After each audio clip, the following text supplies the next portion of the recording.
Iya, bismillahirrahmanirrahim. Assalamualaikum warahmatullahi wabarakatuh. Sebelumnya, perkenalkan nama saya Iis Nafisatu Soliha dengan nomor induk 19822014. Halo, selamat datang teman-teman di mata kuliah termodinamika yang diampuh oleh Ibu Lasmitasari MSIP ya. Nah, dalam kesempatan kali ini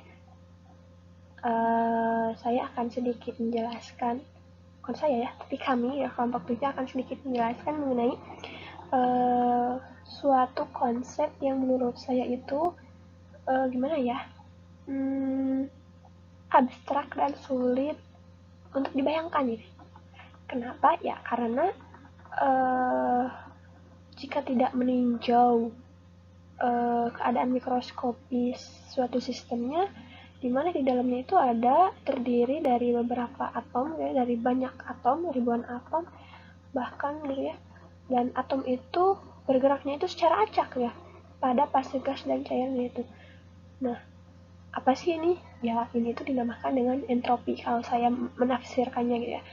Tapi kebanyakannya sih entropi ini dinyatakannya itu sebagai disorder atau ketidakteraturan gitu ya. Nah, mungkin dalam bahasan materi kali ini itu yang pertama ada konsep entropi dan entropi gas ideal gitu, yang akan disampaikan oleh Andini Sofyanurkanza ya. Kemudian selanjutnya oleh Iis dengan NIM 19822014 akan membahas mengenai diagram TS dan Daur Carnot.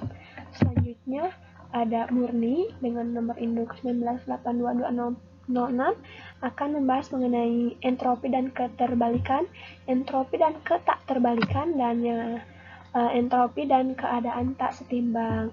Selanjutnya ada Irma Rahmawati dengan nomor induk 19823010. Dengan materi bahasanya itu ada prinsip pertambahan entropi, penerapan prinsip entropi dalam teknik, kemudian ada entropi dan energi tak tersedia gitu ya. Dan selanjutnya ada Eli Nurasiza dengan nomor induk 19823005 gitu ya. Dengan bahasan materinya itu ada entropi dan keteraturan, kemudian ada entropi dan arah, yaitu entropi mutlak ya, dan yang terakhir ada aliran entropi dan produksi entropi gitu. Nah, mungkin ini materi bahasan yang akan kami sampaikan dalam kesempatan kali ini gitu ya. Tapi sebelumnya kita akan sedikit mereview gitu ya dari bahasan-bahasan sebelumnya, di mana kita pernah belajar mengenai hukum pertama termodinamika, di mana di hukum pertama termodinamika ini kita itu mengenal dengan yang namanya Q atau kalor, kemudian juga ada work atau usaha, di mana usaha itu dilakukan oleh sistem atau lingkungan terhadap sistem, atau juga sistem menerima kerja dari luar gitu. Dan selanjutnya ada delta U, dan kemudian ada entalpi dan sebagainya gitu. Dan selanjutnya setelah hukum ke-1 ada hukum kedua termodinamika gitu, di mana hukum kedua ini itu memperkenalkan mengenai arah proses. Maksudnya gimana nih arah proses? Maksudnya itu ya karena selalu hukum kedua ini selalu dari energi yang kualitasnya itu kualitasnya yang lebih tinggi ke kualitas yang lebih rendah gitu ya kerjanya itu. Seperti contoh yang minggu lalu disampaikan oleh teman kita gitu ya di kelompok sebelumnya gitu ya, bahwa contohnya itu kalori ya, dimana bahwa misalkan kalorinya itu si penyerapannya itu dari yang panas ke yang dingin, seperti halnya apa ya, listrik lah di dalam magnetik gitu ya, elektromagnetik ya, teori elektromagnetik, di mana yang positif itu akan terserap oleh yang negatif gitu. Kalau misalkan nyambungnya ke elektromagnetik ya. Tapi kalau misalkan gimana ya, di kalor ya tadi dari panas ke dingin gitu. Kemudian juga sebenarnya gitu ya, entropi itu bagian dari hukum kedua termodinamika. Hanya saja kalau hukum kedua termodinamika itu lebih membahas mengenai kualitatifnya ya, kualitatifnya. Kalau entropi ini lebih membahas mengenai cara kuantitatifnya, jadi analisisnya ya, seperti kehitungan-hitungannya. Nah, mungkin seperti itu. Untuk lebih lanjutnya mengenai konsep entropi akan dibahas oleh teman saya. Terima kasih.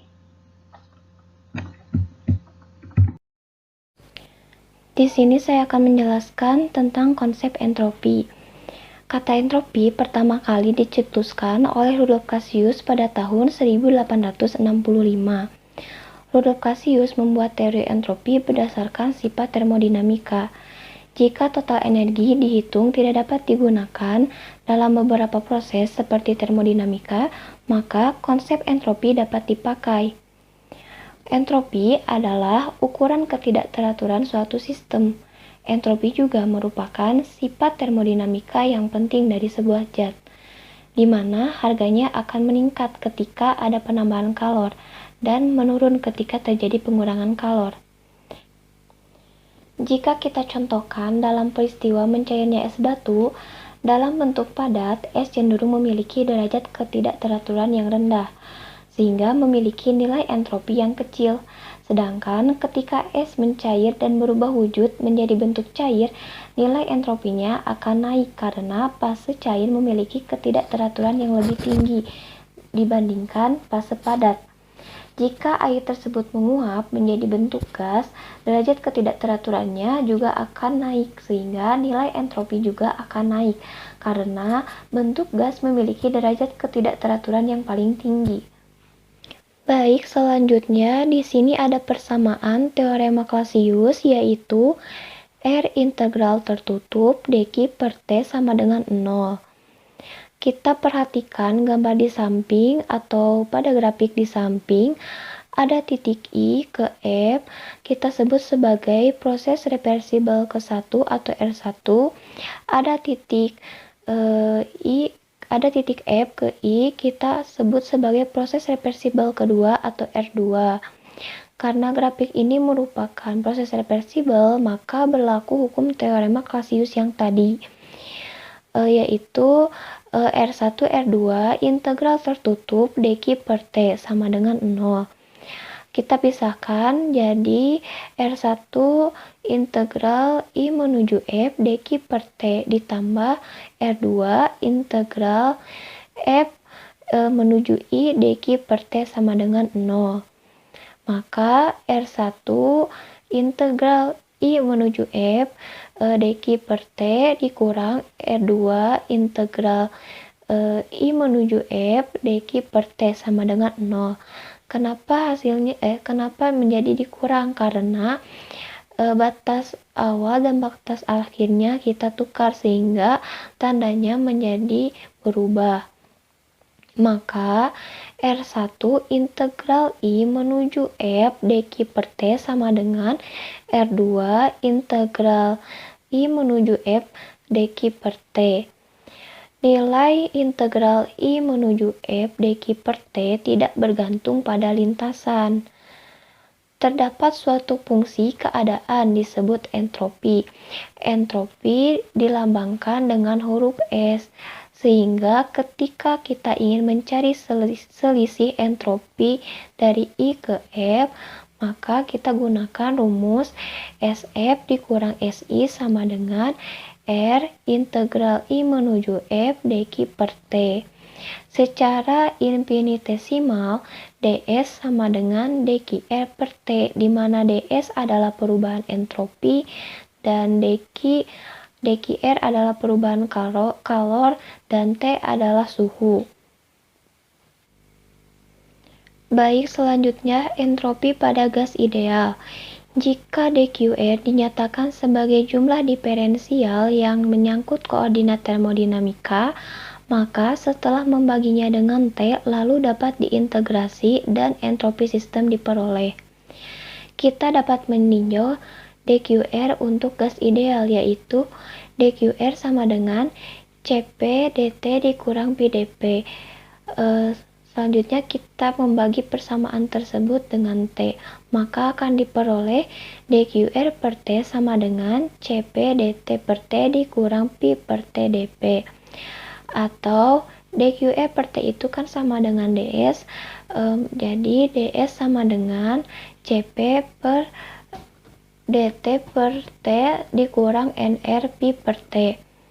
Selanjutnya kita dapat menghitung perubahan entropi gas delta S antara dua keadaan acuan yang dipilih dengan koordinat TR, PR, dan yang lainnya dengan koordinat T dan P. Pengintegrasian antara kedua keadaan itu menghasilkan delta S sama dengan integral TR menuju T Cp dt per T dikurang Nr ln P per PR. Entropi dapat dipautkan dengan entropi keadaan lain dengan hubungan S dikurang SR sama dengan delta S. Supaya pembahasannya menjadi sederhana, ambillah Cp tetap, jadi S dikurang SR sama dengan Cp ln T per TR dikurang Nr ln P per PR. Kita dapat tuliskan S sama dengan Cp ln T dikurang Nr ln P ditambah dalam kurung SR dikurang Cp ln TR tambah Nr ln PR.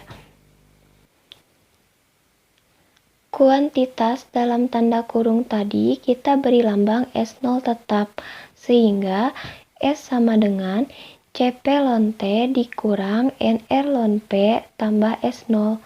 Untuk menyederhanakan dengan menganggap Cp tetap, kita bisa melakukan integral tak tentu, dan hasilnya ialah S sama dengan Cp ln T dikurang Nr ln P ditambah S0, dengan S0 menyatakan tetapan integrasi. Untuk menghitung entropi gas ideal sebagai fungsi T dan Pi, kita pakai ungkapan dQr yang lain untuk gas ideal. Jadi, dQr per T sama dengan Cp dt per T dikurang P per T dP. Dan ds sama dengan Cp dt per T dikurang Nr dP per Pi. Dengan cara yang sama seperti sebelumnya, kita peroleh entropi yang dirujuk sebagai keadaan acuan tak terspesifikasikan dengan ungkapannya, yaitu S sama dengan integral Cp dt per T tambah Nr ln Pi tambah S0. Untuk Cp tetap menjadi S sama dengan Cp ln T dikurang Nr ln Pi tambah S0. Ya, bismillahirrahmanirrahim. Kembali lagi bersama saya ya. Nah, dalam kesempatan kali ini saya akan menjelaskan mengenai diagram TS. Nah, diagram TS ini yang berkaitan dengan entropi. Kenapa ya? Karena kita sedang membahas entropi ya. Oh ya teman-teman, sebenarnya gitu ya, diagram TS ini itu mirip-mirip dengan diagram PV. Yang tahu diagram PV dibahas di materi apa? Ya, benar sekali bahwa diagram P ini dibahas di hukum ke-1 termodinamika. Nah, sedikit mengulas gitu ya mengenai hukum ke-1 termodinamika itu. Nah, di sini sudah tersaji bahwa di sumbu Y-nya itu terdapat, di sumbu X-nya itu terdapat volume, di mana di sini juga tersaji proses dari 1 ke 2. Dari proses dari 1 ke 2, di mana hasil dari proses 1 ke 2 itu akan menghasilkan usaha. Ya, benar sekali. Dan dapat dituliskan bahwa luas yang ada di bawah kurva ini itu merupakan proses kerja ke-1 sama dengan, nah, integral dari 1 ke 2 PDV gitu. Jadi usaha ini itu dihasilkan karena PV. Nah, seperti itu. Terus selanjutnya hukum kedua termodinamika juga yang membahas mengenai diagram TS. Nah, kenapa nih kan sedang membahas entropi, tapi kenapa ada diagram TS ini di hukum kedua termodinamika?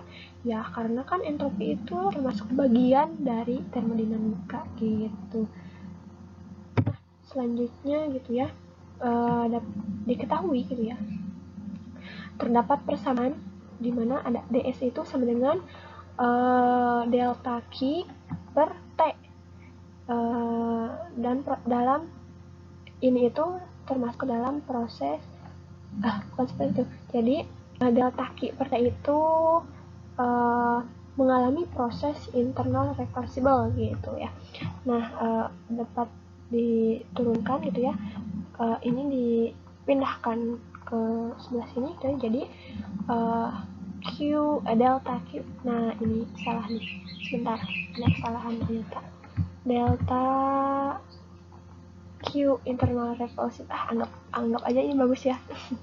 Nah, jadi delta Q internal reversible itu sama dengan TDS gitu, sehingga dapat dihasilkan bahwa Q internal reversible itu integral dari 1 ke 2 TDS. Nah, tadi saya bilang saya bilang bahwa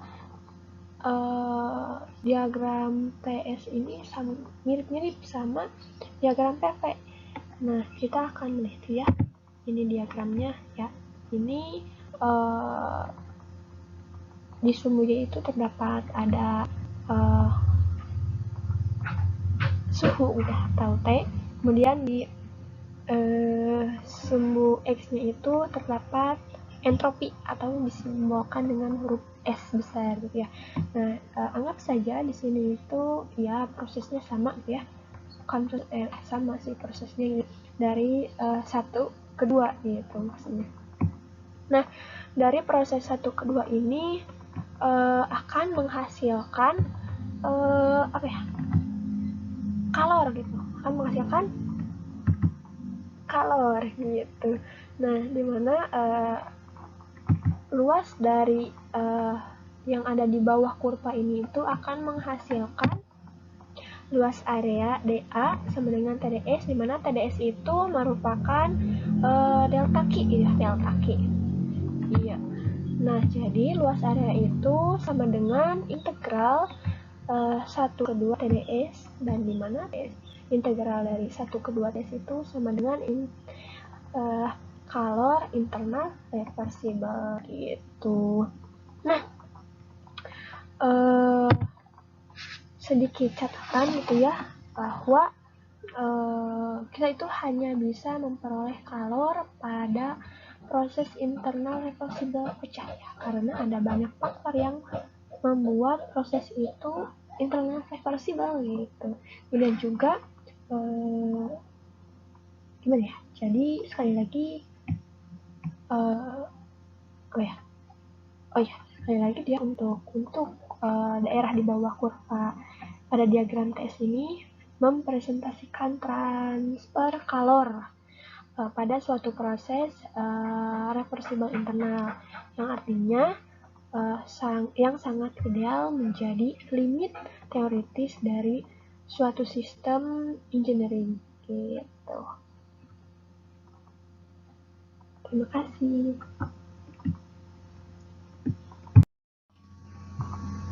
Iya, bismillahirrahmanirrahim. Di slide selanjutnya sudah tersaji kasus khusus gitu ya di pada diagram TS ini gitu ya. Yang pertama itu ada proses reversible isotermal, dan yang kedua itu ada proses isentropik gitu ya. Nah, di mana proses ini itu tidak mengalami perubahan entropi sedikit pun gitu. Nah, kita tinjau pada proses pertama, diagram pertama maksudnya, yaitu pada proses reversible isotermal gitu. Pada proses reversible isotermal. Nah, di sini sudah disajikan gitu ya, dari step 1 ke stage 2-nya itu tidak mengalami perubahan suhu gitu ya. Nah, kita anggap saja bahwa di sini itu T0 ya namanya itu. Nah, kemudian dapat dirumuskan bahwa dari stage 1 ke stage 2 itu menghasilkan kalor atau Q internal reversible itu sama dengan T0 dikali delta S ya. Kenapa delta S ya? Karena ada perubahan entropi dari 1 ke 2 gitu ya. Nah, proses ini gitu ya. Proses ini itu sama dengan proses isobarik. Proses isobarik pada diagram PV gitu. Nah, untuk diagram selanjutnya, untuk kasus selanjutnya itu gitu ya. Pada diagram pada proses isentropik gitu ya, pada proses entropik mana proses ini tuh tidak mengalami perubahan entropi gitu ya. Nah, dapat dilihat gitu ya. Di sini juga sudah tersaji langsung gitu ya, biar instan, biar cepat. Di sini pada step 1 ke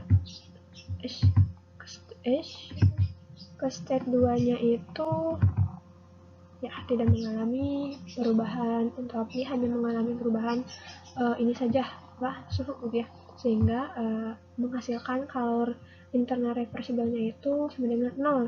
Kenapa ya? Karena tidak ada transfer kalor dari sistem ke sistem gitu ya. Jadi ya hasilnya itu ya 0 ya, karena tidak ada transfer kalor gitu. Nah, proses ini juga hampir sama dengan proses apa ya, di PV itu proses isohorik. Nah, sama dengan proses isohorik pada diagram PV gitu. Semoga bermanfaat ya. Mohon maaf jika masih banyak. Iya, bismillahirrahmanirrahim. Di kesempatan kali ini saya akan sedikit menjelaskan mengenai daur Carnot itu ya, atau yang sering disapa dengan siklus Carnot. Nah, sebenarnya sih antara daur dan siklus itu sama aja gitu ya, sama-sama artinya itu proses berulang gitu ya.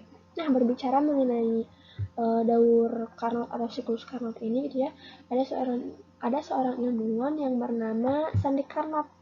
Nah, Sandi Carnot ini ia lahir pada 1796 dan wafat di 1832 gitu ya.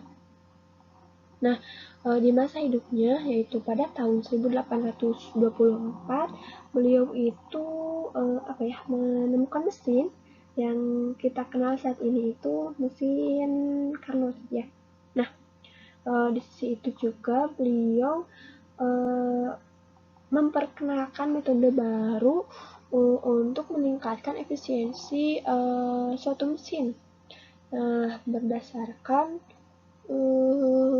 berdasarkan usaha ya.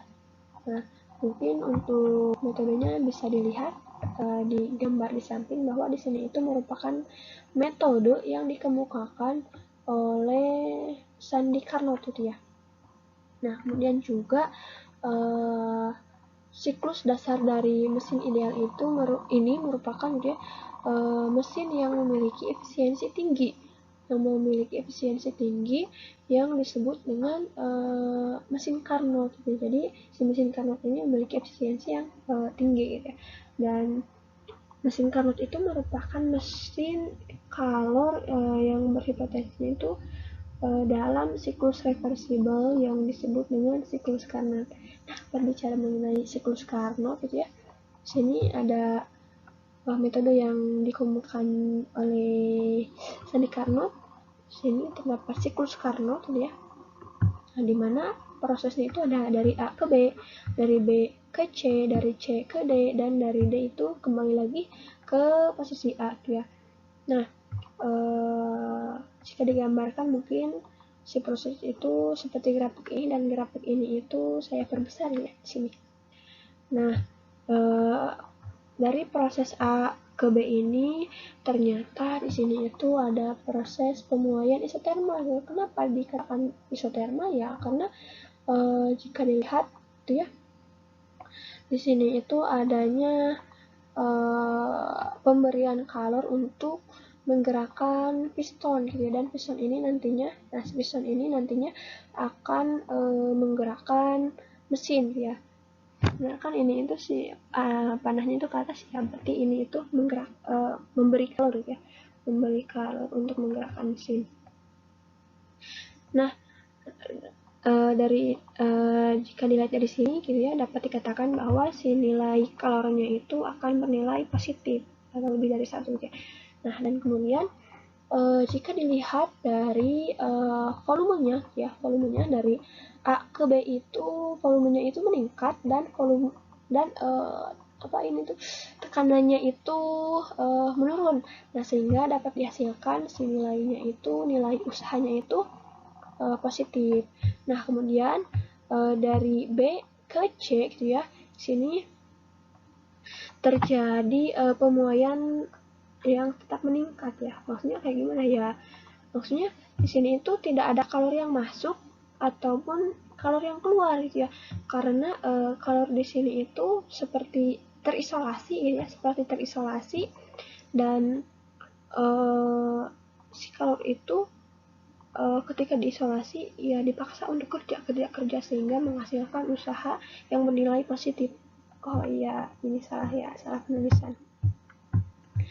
Harusnya ini itu nilainya itu lebih dari 0 ya. Nah, akan bernilai positif ya.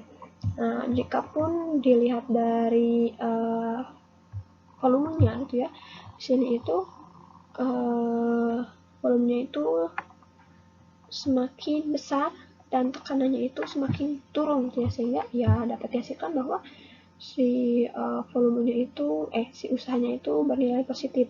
Kemudian juga ini itu disebut dengan pemuaian adiabatik karena tadi si kalorinya itu terisolasi gitu ya.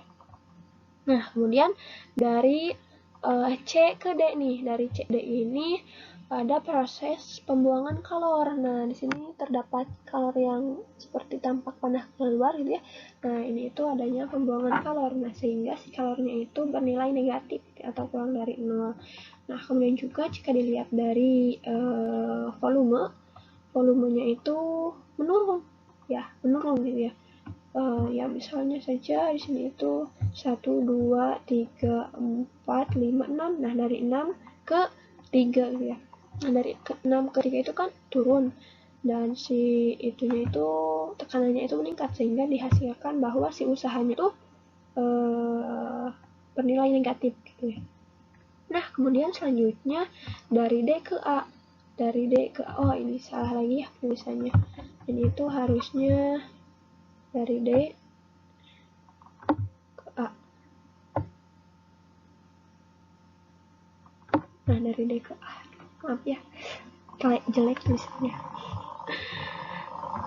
Ya, sebentar. Nah, selanjutnya dari D ke A gitu ya.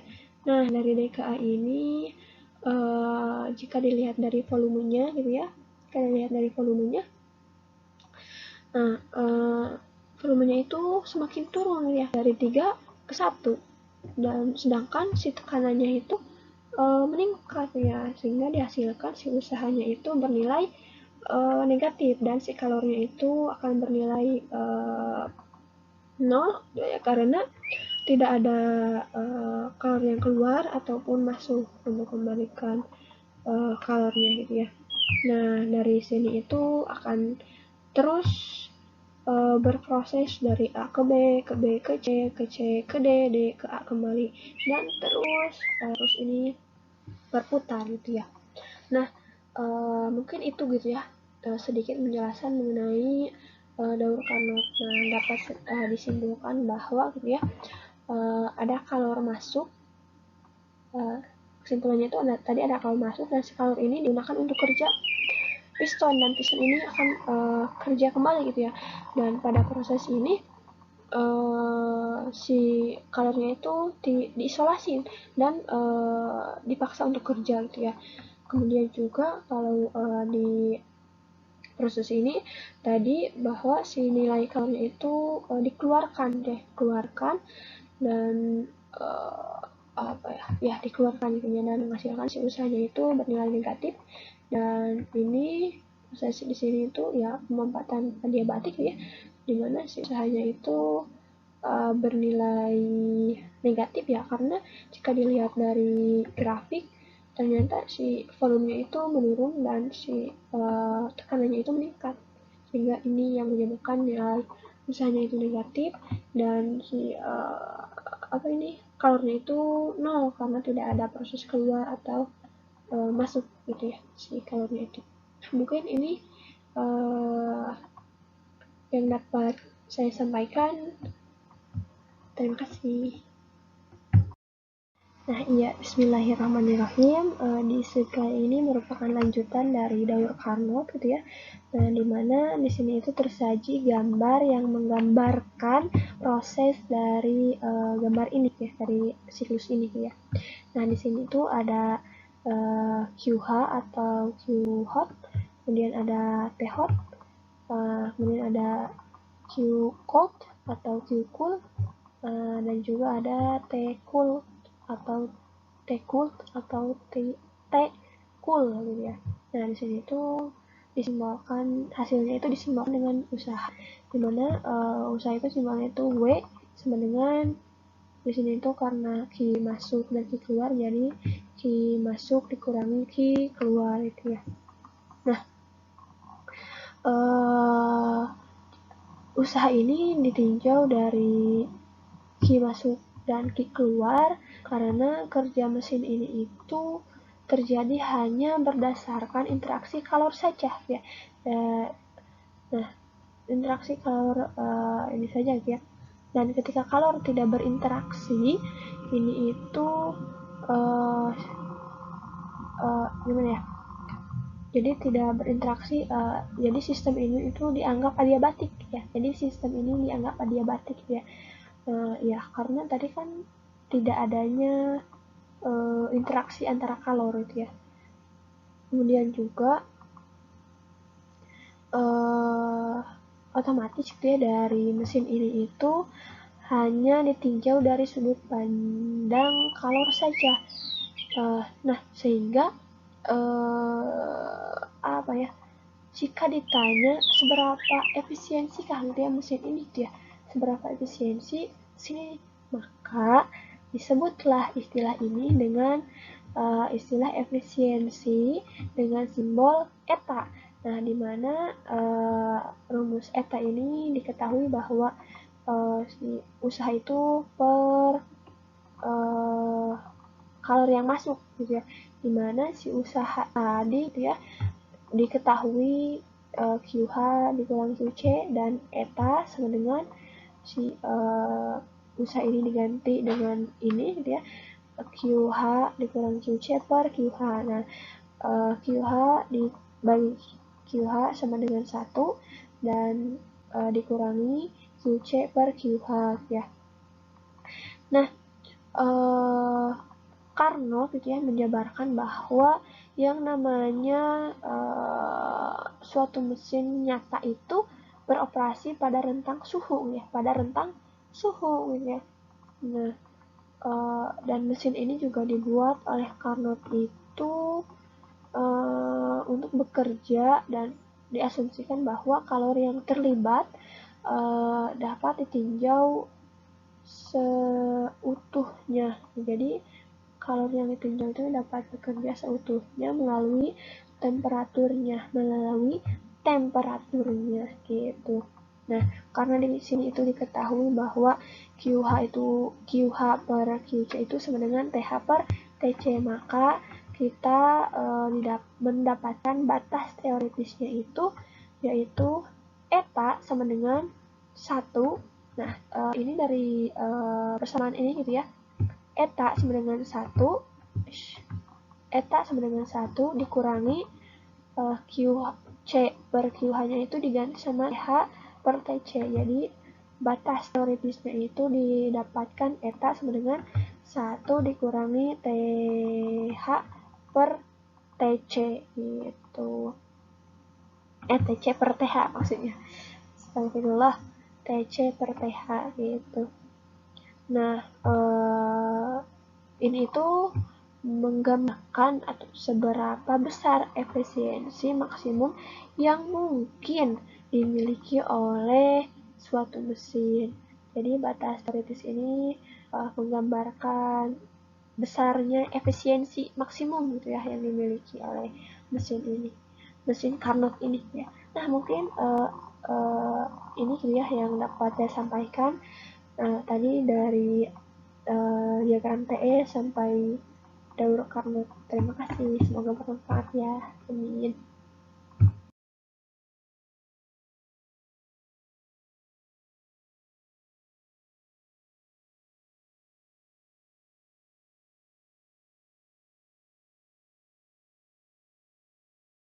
Baik teman-teman, di sini saya akan membahas tentang entropi. Supaya kita mengerti arti bisnis entropi dan peranannya dalam dunia ilmu, kita perlu mempelajari semua perubahan entropi yang timbul ketika sistem mengalami sesuatu proses. Adapun proses tersebut, yang pertama yaitu proses terbalikan, di mana proses terbalikan itu ialah sistem mengalami proses yang dapat kembali ke keadaan awal melalui lintasan yang sama. Selanjutnya, tiap titik sepanjang lintasan berada dalam keadaan setimbang.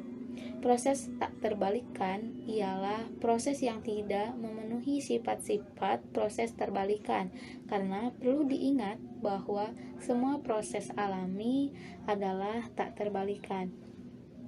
Selanjutnya ada keadaan setimbang. Untuk keadaan setimbang, ketika entropi sistemnya bertambah untuk proses tak terbalikan dan konstan untuk proses terbalikan, maka entropi tidak pernah menurun. Atau bisa dikatakan, ketika keadaan setimbang ialah keadaan akhir sistem yang setimbang dan dapat dihubungkan dengan proses terbalikan yang sesuai. Bismillahirrahmanirrahim. Sebelumnya, izin memperkenalkan diri. Nama saya Irma Rahmawati. Saya akan menjelaskan materi tentang 1. Prinsip pertambahan entropi, 2. Penerapan prinsip entropi dalam teknik, 3. Entropi dan energi tak tersedia. Baik, yang pertama prinsip pertambahan entropi. Perubahan entropi semesta yang berkaitan dengan setiap proses tak terbalikan yang kita tinjau sampai sekarang ini ternyata positif. Jadi kita dipaksa untuk percaya bahwa bila mana proses tak terbalikan terjadi, maka entropi sistem bertambah. Jadi untuk membuktikan kebenaran dalil yang kita kenal sebagai prinsip entropi, kita cukup membatasi perhatian kita pada proses adiabat saja. Mari kita mulai bukti ini dengan meninjau kasus khusus, proses adiabat tak terbalikan dari dua keadaan setimbang pada suatu sistem, yaitu integralon dikali A ditambah BX dx sama dengan 1 per B dikali A ditambah B dikali ln dikali A ditambah BX dikurang X. Baik, selanjutnya konsep dasar. 1. Sebagaimana lazimnya, misalkan sistem ini memiliki 3 koordinat bebas, yaitu T, X, dan X pangkat I, di mana keadaan awalnya digambarkan oleh titik I pada diagram yang diperlihatkan pada gambar. Kemudian, misalkan sistem itu mengalami proses adiabat terbalikan ke keadaan F, maka perubahan entropinya adalah delta S sama dengan SF dikurang SI, di mana perubahan entropi neto daur ulang ini adalah 0 dan hanya terjadi ketika dua proses berlangsung. Akibatnya, SF dikurang SI ditambah SJ dikurang SK sama dengan 0. Jika delta S menyatakan perubahan entropi yang berkaitan dengan setiap proses terbalikan dari daur delta S sama dengan SF dikurang SI, maka delta S-nya menjadi SF dikurang SJ. Selanjutnya, konsep dasar yang kedua. Jika dianggap bahwa proses adiabat terbalikan semula terjadi tanpa perubahan entropi, maka kita bisa membawa sistem ini kembali ke I melalui satu proses adiabat terbalikan. Jadi dalam kondisi ini, sistem dan lingkungannya dapat dipulihkan kembali ke keadaan awalnya tanpa menimbulkan perubahan apapun. Jadi nilai delta S lebih dari 0. Selanjutnya, konsep dasar yang ketiga. Dimisalkan sistem tidak homogen dan temperatur maupun tekanannya tidak serba sama dan sistem mengalami proses adiabat reversibel, maka kita bisa membagi menjadi beberapa bagian. Kita bisa menentukan tekanan, temperatur, komposisi, dan seterusnya menurut masing-masing bagian tergantung koordinatnya. Kelakuan entropi semesta dapat dinyatakan menjadi sigma delta S lebih dari atau sama dengan 0. Selanjutnya, penerapan prinsip entropi dalam teknik. Misalkan kita tinjau mesin kalor yang sedang menjalani suatu daur sembarang. Mesin mengambil kalor Q dari tandon pada temperatur TH dan memberikan sejumlah kerja W dan membuang kalor Q dikurang W ke tandon yang lebih rendah pada temperatur TC. Menurut prinsip entropi, sigma delta S semesta sama dengan Q dikurang W per TC, di mana min Q per TH lebih dari atau sama dengan 0, atau W kurang dari atau sama dengan Q dikurang TC per TH, sehingga W max sama dengan Q dikali 1 dikurang TC per TH. Maka didapat bahwa efisiensi maksimum mesin yang bekerja adalah efisiensi mesin Carnot yang bekerja pada setiap pasangan tandon yang sama. Selanjutnya, penerapan prinsip entropi yang kedua. Misalkan kita ingin membakukan air atau mencairkan udara, maka kita turunkan temperatur dari benda yang masanya tak berhingga dari T1 lingkungan ke T2 yang dikehendaki. Berikut perubahan entropi. Delta S benda sama dengan S2 dikurang S1, delta S zat pendingin sama dengan 0, delta S tandon sama dengan Q ditambah W per T1. Dengan menerapkan prinsip entropi, S2 dikurang S1 ditambah Q ditambah W per T1 lebih dari atau sama dengan 0, maka didapat W terkecil yaitu W lebih dari atau sama dengan T1 dikali S1 dikurang S2 dikurang Q. Selanjutnya, entropi dan energi tak tersedia. Misalkan sejumlah kalor Q dapat diambil dari tandon yang bertemperatur T dan kita ingin mengkonversikan kalor ini sebanyak mungkin menjadi kerja. Jika T0 temperatur tandon terdingin yang kita miliki, maka W max sama dengan Q dikali 1 dikurang T0 per T. Ini menyatakan jumlah energi maksimum yang tersedia untuk kerja bila Q satuan kalor diambil dari tandon yang bertemperatur T. Selanjutnya, misalkan kalor Q dihantarkan pada sepanjang batang dari daerah bertemperatur T1 ke temperatur T2. Setelah penghantaran terjadi, kita akan mempunyai kalor Q yang tersedia untuk kerja pada temperatur yang lebih rendah T2, dan jumlah kalor ini tersedia untuk kerja maksimum setelah penghantaran yaitu Q dikali 1 dikurang T0 per T2.